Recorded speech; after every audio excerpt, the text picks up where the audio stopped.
Your worth was never in question. The question is who convinced you to keep asking, right? If I ask you a question about like, can you trace where your sense of self-worth came? Would you be able to answer that question? Would you be able to name the labels you're given as a child? Would you be able to name the system that makes money off of your exhaustion? Would you be able to pinpoint the time you actually got convinced about your sense of worth being conditional, right? And we had a conversation about that this week through like the concept of Ori, through the concept of like the Ubuntu that I am because there are other people. The Ori means just like your divine essence, basically your divine guidance, your let's just say your North Star, right?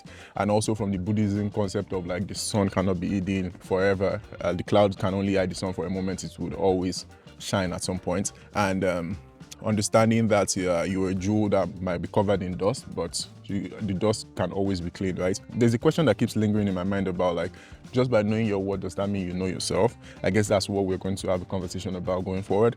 And also I need to just remind you all about something.